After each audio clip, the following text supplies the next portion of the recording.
দিক্সু আৰু সীমান্তৰ কাজিয়া লাগিছে এটা গানক লৈ কাজিয়া দুই সংগীত শিল্পীৰ প্ৰথমেই শুনক সীমান্ত শেখৰৰ এই গীতটো কলিজা কলিজা ও মোৰে কলিজা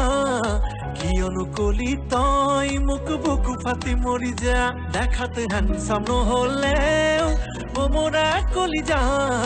বেয়াও নহয় মই তই এবাৰ ভাবিছা নকৰিবি ভয় টাইগাৰ নহয় মই আৰু এইবাৰ শুনক দিক্সুৰ এই গীতটো আহাছে নাকি মোৰ কাষলে নকৰিবা ভয় ও টাইগাৰ নহয় মই আহাছে নাকি মোৰ কাষলে কিয় কৰা ভয় ও টাইগাৰ নহয় মই ভনিতি বুলি তোমাক মতা নাই ভনিতি বুলি মাতি প্ৰেম জচা নাই অসমীয়া গীতত চলি অহাৰ দৰে ভনিতি বুলি মাতি প্ৰেম জচাৰ দৰে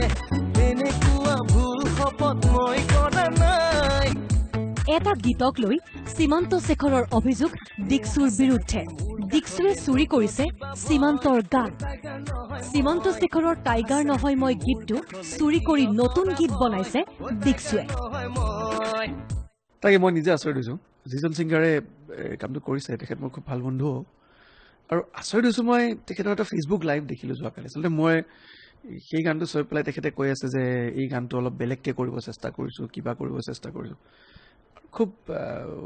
শ্বকিং হৈছে কথাটো মোৰ কাৰণে যে মই বছৰত এটাই গান কৰোঁ সেই গানটো বহুত কষ্ট কৰি আমি গোটেইকেইটাই বিশেষকৈ সঞ্জয় আৰু এলবাৰ্ট দুটাই লগ লাগি কৰে আৰু এই গানটো অলৰেডি 31 ডিচেম্বৰত নাহৰকটীয়া ৰেইন ফৰেষ্ট ফেষ্টিভেলত ষ্টেজৰ ওপৰত MP ৰামেশ্বৰ তেলীয়ে ৰিলিজ কৰিছে গানটো আৰু উজনি অসমৰ ৰাইজ সাক্ষী আছে গানটোৰ লগত তাৰপিছতো মোৰ গানটোৰ সেই লাইন দুটা কপি কৰি আকৌ মই বেলেগকৈ কিবা এটা কৰিব চেষ্টা কৰিছোঁ বুলি কোৱাটো সঁচাকৈ খুব আশ্চৰ্যজনক হৈছে মোৰ কাৰণে আৰু মই তেখেতৰ পৰা এইটো বস্তু এক্সপেক্ট নকৰোঁ বিকজ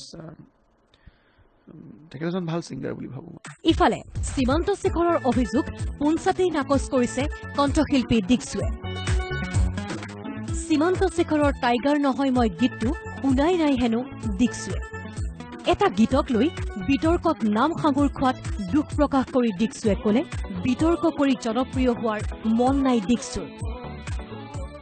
আচলতে প্ৰথম কথা হ'ল সীমান্ত যে তেনেকুৱা কিবা এটা গীত আছিলে মই শুনাই নাছিলোঁ মই আজিহে এতিয়া আপোনালোক সকলোৱে ফোন কৰাৰ পিছত বা সকলোৱে মোক এনে ফোন কৰি মেছেজো কৰিছে তেতিয়াহে মই গম পালোঁ আচলতে আজিতো গম পাই পেলাই মোৰ দুখো লাগিছে বহুত কাৰণ আজিলৈকে মোৰ এনেকুৱা বিষয়ত কেতিয়াও বাদ দিবলগীয়া পৰিস্থিতি অহাই নাই চ' আজি প্ৰথমবাৰৰ কাৰণে এনেকুৱা এটা পৰিস্থিতি আহিলে মই আচলতে ইমানবিলাক ভাল ভাল গীত গাই থোৱাৰ পিছত এনেকুৱা ধৰণৰ কিবা এটা কৰি মোক পপুলাৰ হোৱাৰ প্ৰয়োজন মই নাই বুলি ভাবোঁ আচলতে টপিকটো বেলেগ আছিলে আমাৰ অসমত যেনেকৈ ভণ্টি বুলি কৈ পেলাই প্ৰেম যাছে ভনীতি কেৰাহীকৈ নেচাবা আমাৰ আচলতে মূল বিষয়বস্তু আছিলে সেইটোহে এতিয়া সেইটো গুচি মই ভাবিছিলোঁ যে মানুহে চাগে মোক সেইটোহে প্ৰশ্ন সুধিব পাৰে কাৰণ ইমান অতীজৰে পৰা তেনেকুৱা এটা কথা চলি আছে অসমত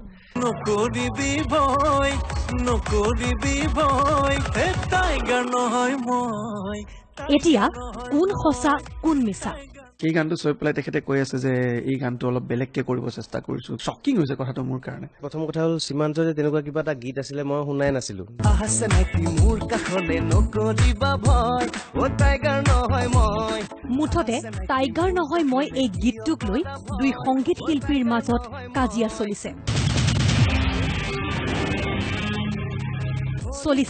অভিযোগ প্ৰতি অভিযোগ কিন্তু প্ৰশ্ন হয় ৰঙালী বিহুৰ প্ৰাক্ষণতহে এনেদৰে গীত চুৰিক লৈ বিতৰ্ক কিয় হয় বাৰে বাৰে কেমেৰা পাৰ্চন বিপুল ৰাজৰ সৈতে গুৱাহাটীৰ পৰা মিতালী কোঁৱৰৰ ৰিপৰ্ট প্ৰতিদিন টাইম